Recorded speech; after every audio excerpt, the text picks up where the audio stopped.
Hey, good afternoon, loungers. We're going to try something a little different today. First off, I'm Gary B, the Casual Comic Guy. If you're here watching my videos, thank you very much. My channel has started out pretty well, I think, so far. My subscribers are going up, and for those of you who support me, thank you very much. I'm going to try new things as they come to mind. Try to keep the content fresh, not just one note. And something I wanted to try that we're going to try today is going to be a review of a one-shot called Snow White Zombie Apocalypse. Alright, this is from Scout Comics. And I want to talk a moment about Scout Comics. Mostly a Marvel guy, as if you've been watching my videos, you know. But Scout Comics, they're kind of new, but they're kind of great. I've read a couple of their things. I missed the boat on others because I didn't hear from them right away. And the way I heard of Scout Comics was I got a book of theirs through the Comic Town 101 Mystery Mail Call. And I was kind of dismissive about it, which was a mistake because I read it. It was amazing. And that was It Eats What Feeds It, which I want to do a full review on after the third issue comes out. After that, I got into Everglade Angels. That was the next #1 coming out. And then I saw they had Snow White Zombie Apocalypse one shot. And I liked the first two things I read from Scout very much. So I got on board with this. On some of the ones I missed, I'll get the graphic novels of and read. Probably do a review of those. But this sounded intriguing. I said in another video, I'm kind of played out with zombies. But I thought it was cool to take a fairy tale character and put them in a zombie apocalypse world. And this plays on that concept. And so this is, like I said, a one-shot from Scout Comics, written by Brenton Langle, with art by, I really hope I don't mess this up, Hyendo Park.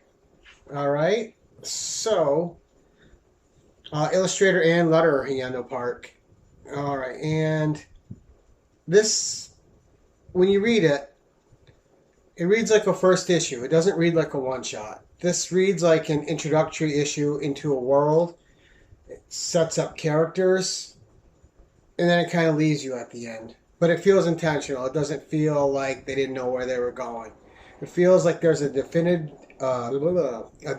direction, and they have an idea, and they're waiting for feedback to see if they're going to make more. And if this was a series of one-shots, I think I'd be perfectly happy with it. You're going to meet classic characters in this. The introductory pages is Little Red Riding Hood going through the forest. And she's got her basket on her way to Grandma's house, and she's attacked by a wolf, which you find in a few more pages is not really a wolf. And I'll leave the kind of mystery of that alone for those who are going to read this and pick it up. Let me just show you a little splash here, give you some of the art inside. As you can see, it's very stylized, very fitting for the story, very good. What I've been finding with Scout Comics is that they're really good at pairing artists with the right story, so that the story and art bring out the best in each other. And that's not always the case with books. Sometimes you read a great story, but the art's taking you out of it. Or sometimes the art's really good, but your head's bobbing because the story just is going nowhere and it doesn't match and you can't engage. This is the opposite.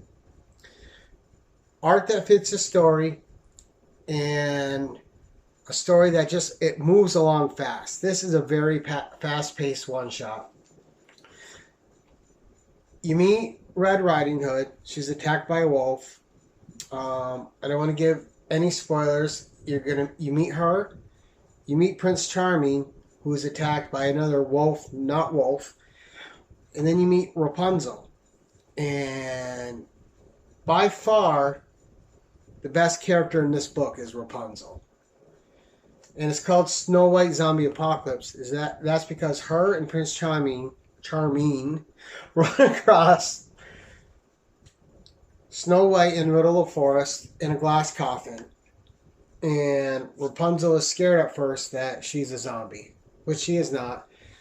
Prince Charming, of course, awakens her with a kiss, which gets Rapunzel very agitated with him. She left her tower for him, and she lets him know it. She cut her hair for him, and she lets him know it. Rapunzel, and he calls her Zell in the book, is just a kick-ass, let's keep moving forward. If it's in our way, let's kill it and be done with it because we can't trust it type of heroine. And she carries the book. Her character is awesome. Prince Charming is more led by his libido, and it gets him in trouble. And Rapunzel pulls his fat out of the fryer more than once. And it's comical. It's funny. One of the funny splash pages, a great splash page. Wow, my words are terrible this week. Is and it's a minor spoiler. It's not really big in the story, but I'm going to tell you guys it's a great drawing and it's funny. In a splash of 2 pages, you see Rapunzel killing all of the 7 dwarfs who've all been zombified. You don't really learn in this where the zombie threat started or where it's coming from. It just sets up that this is the world they live in now, and this is their daily reality, and this is what they have to deal with. So along the way, they pick up Rapunzel, and Prince Charming pick up Snow White. They drop the quick knowledge on her of what's happening in this world and what she's going to have to deal with. And then it just says, and the characters lived on, but not happily ever after. This is the world they're in.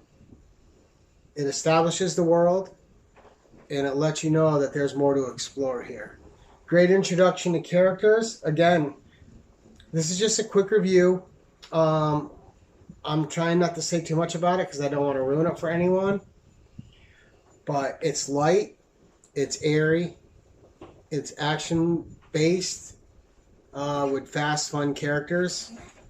And it feels like that's everything that they're trying to have it be. It doesn't feel like it's trying too hard to be one thing. It feels exactly like it is what it's trying to do. And it accomplishes it greatly. It's not a heavy story investment. Again, this is a quick, fun-paced read. If you're just looking for something light and entertaining, this is it.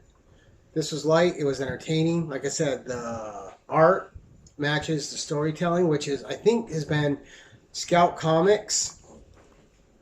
It's been their greatest accomplishment to me. Every artist they've paired with every writer has seemed like a 1-2 punch combo. Just both of them enhancing what the other's doing. One without the other would be good. Both of them together has been incredible. And they've really paired their creative teams well, in my opinion. But again, this just got released today. So today is 8/26, and it's in comic shops now. If you're looking to not get committed to something, but want to leave the door open for something that may happen more down the road, more one-shots, maybe a limited series, I would highly recommend picking this up. It's fun. The art is really fun.